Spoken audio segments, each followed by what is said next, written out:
Bonjour! Voici aujourd'hui une nouvelle vidéo.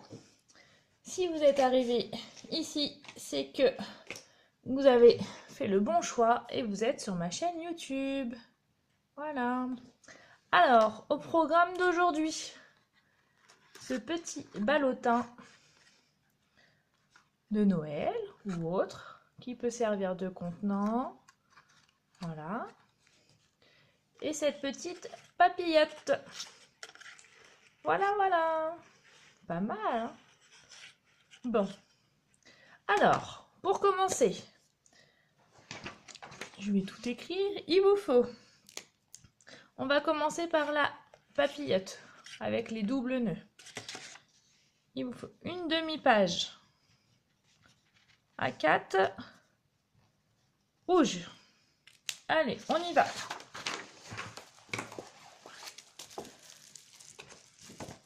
Donc vous prenez votre massicot.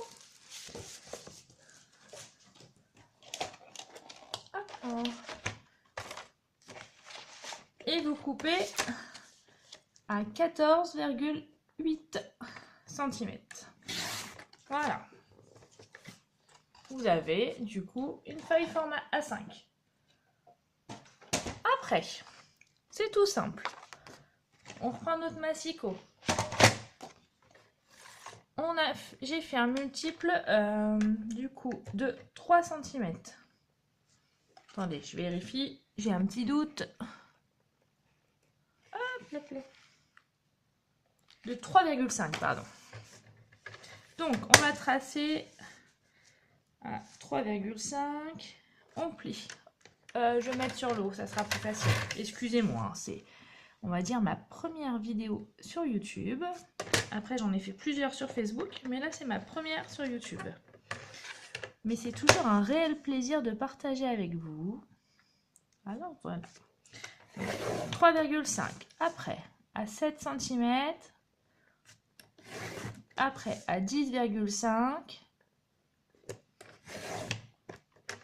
Et après, à 14. Voilà. Première chose. Après, on plie dans l'autre sens à 5 cm. On fait un quart de tour et à 5 cm de l'autre côté.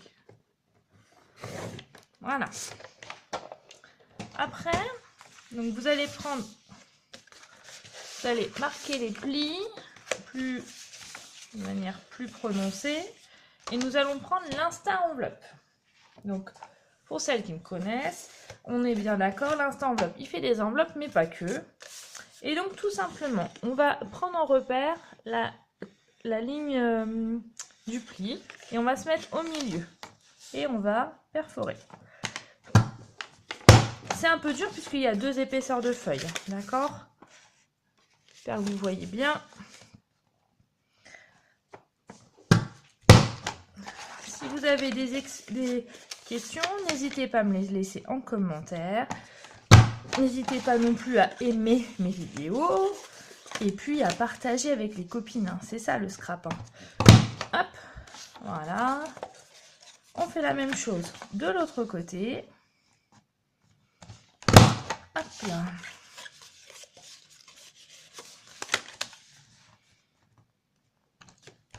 On perfore, on plie, on perfore. Encore une fois. Voilà. Ah, regardez, j'ai oublié. Des petites dernières, il fallait le faire aussi. Hop. Voilà. On va enlever tous les petits papiers qui nous dérangent. Oups là. Excusez-moi, pardon. Et après, tout simplement, avec un petit ciseau, on va enlever les excédents, là. On va couper en biseau, comme ça et comme ça. Voilà. Pour que ça fasse bien le petit,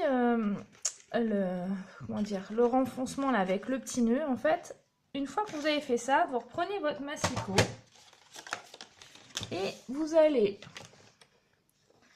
prendre comme repère la base de l'arabesque là pour la mettre et on va plier en fait. On trace le pli là et on fait la même chose de l'autre côté. Voilà. Et aussi de l'autre côté comme ça. Alors rien de plus simple, hein. C'est pas compliqué. Alors je m'étais dit que j'allais copier en même temps le tuto, mais non, j'y arrive pas à faire les deux choses. C'est pas grave. Vous l'aurez. Hop. On plie pour faire un pli valet. Pour celles qui connaissent un petit peu les termes en origami, pour que ça fasse comme ça. Est-ce que vous voyez bien? Vous voyez? Voilà. Et on fait la même chose de l'autre côté.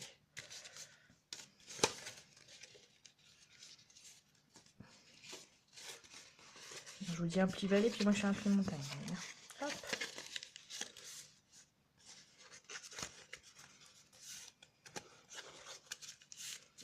Voilà. Donc on a notre base de papillote. Il ne nous reste plus qu'à coller. Donc je cherche ma petite souris qui est super pratique. Donc je mets, vous voyez toujours bien, oui, c'est bien. Hop. Hop. Bon. Et encore là. Après, tout simplement, on va replier comme ça et on va venir mettre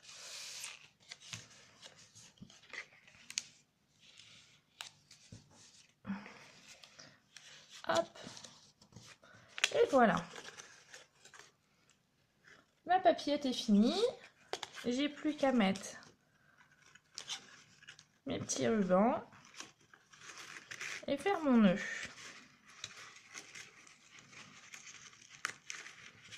Voilà, la même chose de l'autre côté.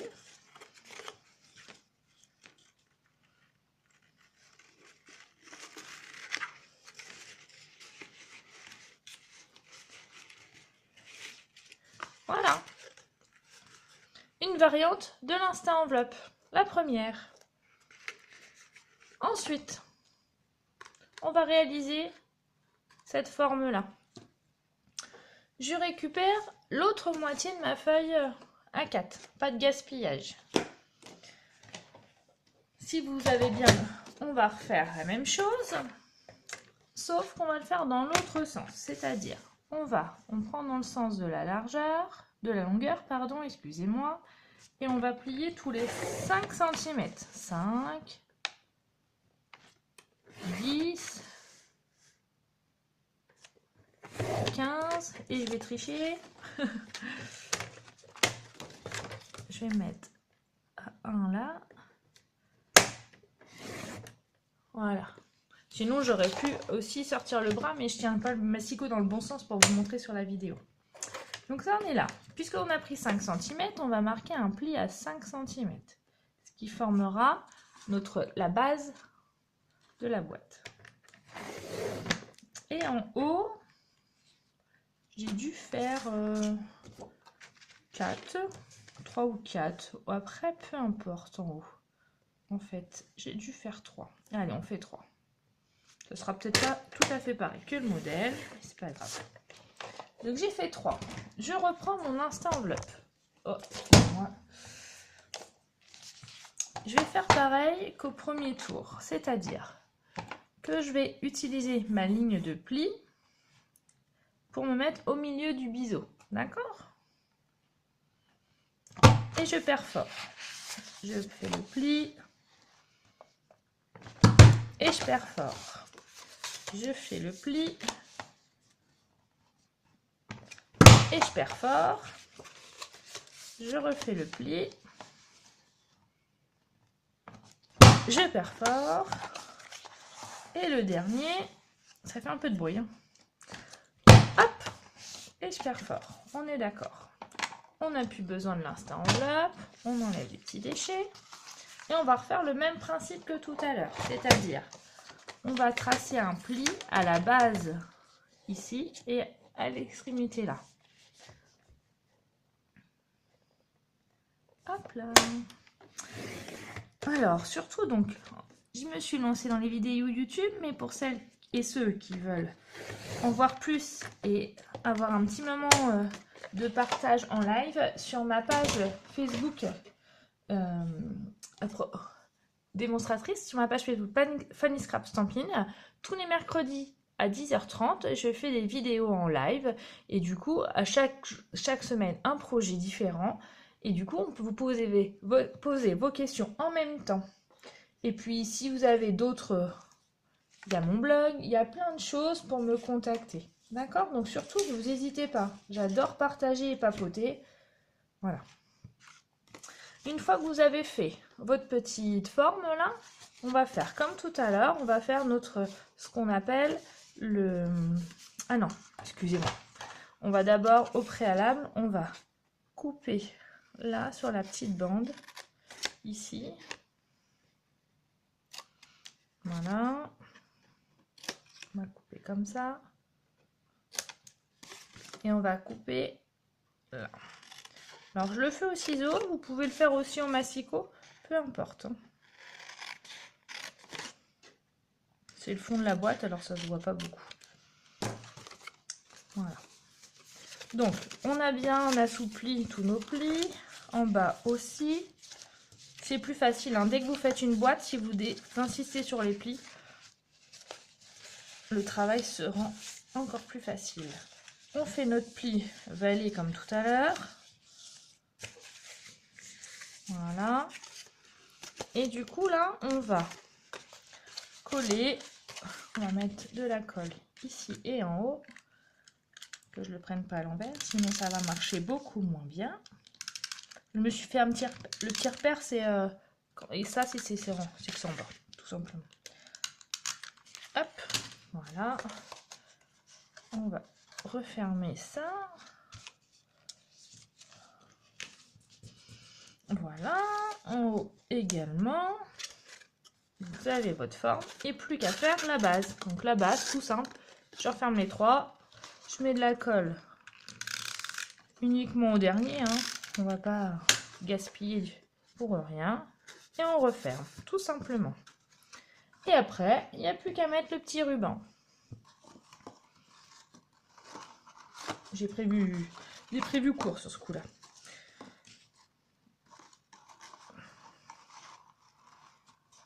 Hop.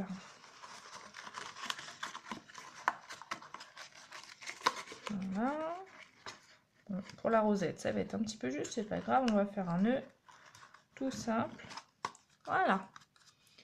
Voilà, vous avez les deux bases pour faire votre boîte. Après, évidemment, quand on fait une boîte, le plus joli, c'est la décoration. Donc, je vais vous montrer une autre technique. Donc, ça, c'est avec les nouveaux feutres Stampin' Blend de chez Stampin' Up. Hein, vous vous rappelez, j'en ai déjà parlé sur ma chaîne, sur ma page Facebook, pardon. Donc, il y a plein de choses, plein de couleurs assorties. Et donc, quand on veut utiliser les Stampin' Blend, l'important c'est d'utiliser de l'encre Memento. Donc là, je vais utiliser le set de tampons Seasonal Shoes. Excusez-moi, je ne sais pas trop parler en anglais, mais ça va arriver. Hein. Un jour viendra. Et je vais mettre de l'encre sur mon bonhomme de neige. Alors moi, j'utilise cette technique du bisou. Ça évite d'en mettre partout. Voilà. Attention que je ne fasse pas de catastrophe. Et après, je tamponne sur mon papier. Voilà, ça c'est fait. Alors qu'est-ce que... Allez, on va prendre le massicot, ça va aller plus vite. Je coupe.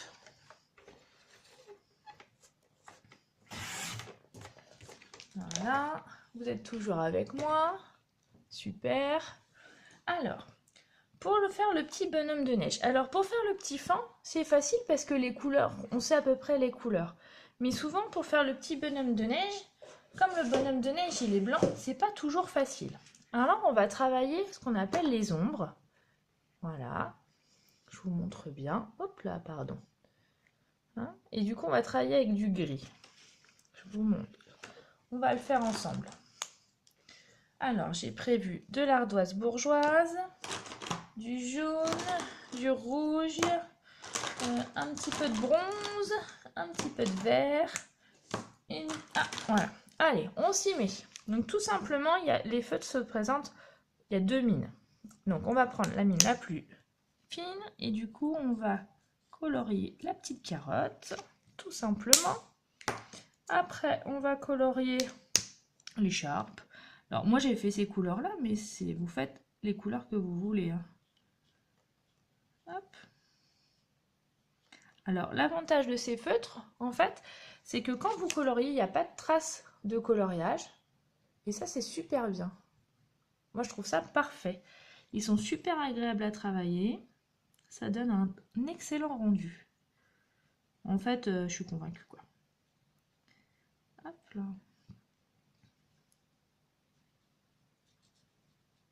Hop. Voilà. J'aurais pu faire... je vais faire en même temps. Je vais faire ça, les petites billes là. Je vais faire les gants. Les moufles plutôt, pardon. Voilà. En gris du coup, alors, comme je vous ai dit tout à l'heure, je vais faire le petit lapin. Et alors, voilà. C'est là que ça se complique, on va dire. Je vais essayer de faire un zoom. Est-ce que je peux ou pas? Oui, je peux. Un petit peu. En fait, je vais mettre de la couleur que sur le bord là. Le bord ici. En fait, dès qu'il y a un trait noir, sur la droite, je vais mettre du gris. Comme si que le soleil en fait arrivait par là et du coup c'était l'ombre. La lumière qui se casse contre les lignes. Je sais pas si c'est... Hop. Voilà, je vais un petit peu en mettre en dessous. Là, là. C'est pas mal, je trouve. Voilà. On va faire le bonnet. Alors vous voyez, il y a deux mines. Hein. Il y a une mine toute fine et une mine plus épaisse. Après, c'est à vous de voir avec laquelle vous êtes plus à l'aise. Et surtout en fonction de la surface de coloriage à faire. Voilà. Donc là, on va mettre un petit peu de vert sur les feuilles de hooks. Voilà. On va mettre le jaune. Ça relève un petit peu et ça donne un petit coup de dynamisme à notre petit bonhomme.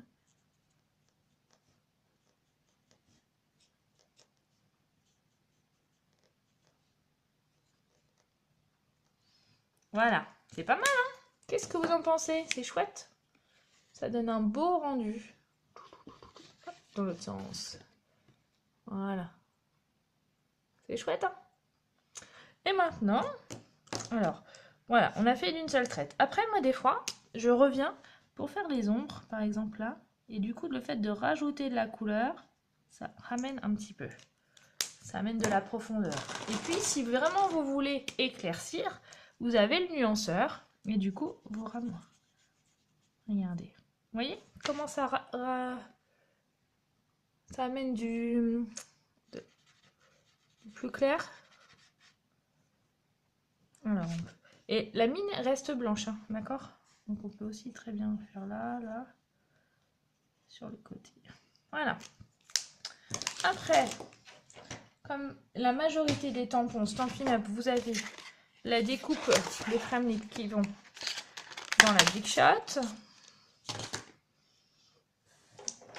Hop, comme je dis toujours, la Big Shot, c'est le... Oh, par contre, là, vous êtes... Je vais essayer de dézoomer. La Big Shot, c'est, on va dire, le robot ménagère de la scrapeuse. Tout simplement, vous laissez... Pas très clair comme ça. Vous mettez votre plaque, votre feuille, vous mettez votre petit dice à l'endroit, c'est mieux. Alors c'est facile. Alors j'ai pas colorié l'autre côté, hein, mais c'est le même principe que le recto. Voilà. Hop, je mouline.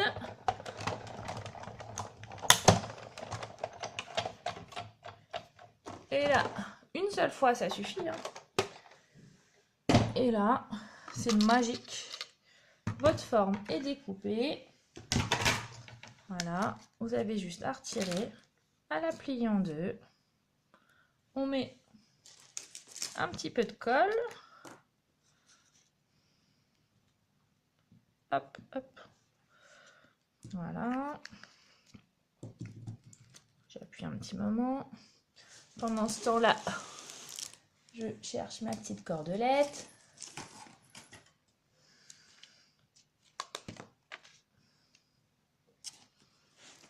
Hop.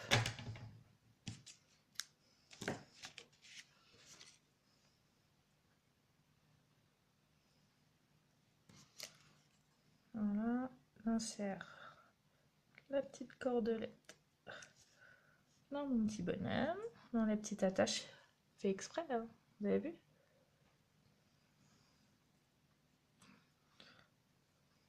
Et après, je vais venir l'insérer. Après, vous faites comme vous voulez, hein. Soit vous refaites un petit tour. Moi, je l'ai inséré dans mes boucles sur votre petite papillote. Voilà. Vous pouvez aussi, comme je l'ai fait là, rajouter la petite étiquette To From pour justement si vous l'offrez en cadeau. Voilà, voilà. Comme je vous l'ai dit dans ma première vidéo, je compte sur vous pour un maximum de j'aime, un maximum d'abonnés, un maximum de partage. Et je vous dis, rappelez-vous mes mots-clés. J'adore inspirer, créer et surtout partager. Alors, partagez. Et puis, si mon aventure vous a plu, mes vidéos vous ont plu, que vous avez envie de tenter l'expérience comme moi et devenir démonstratrice, eh ben, n'hésitez pas. Pour rejoindre mon équipe, rien de plus simple, vous suivez le petit lien qui est là. Et voilà. Allez, gros bisous, ciao ciao.